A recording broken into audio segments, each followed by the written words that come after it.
Bella, school ka na agad? Di ba sabi ko, use your right hand?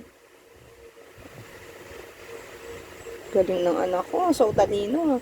Pero sabi ko, wag dito, di ba? Wag dito magsusulat, dito lang po sa paper. Linisan po natin yan mamaya, ah. Ano po drawing mo? Opo, si mama na po maglilinis yan mamaya. Ano po drawing mo? Wow, ano po yan?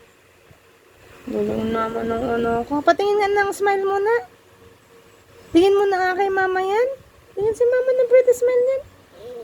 Ang cute mo. Wag dyan, wag dyan. Dito lang po sa paper. Opo. Opo, no po doon. No, no, ha?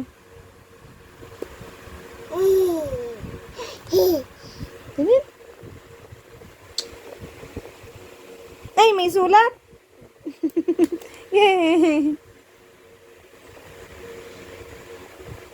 Kaliwete ka pa ata, ah.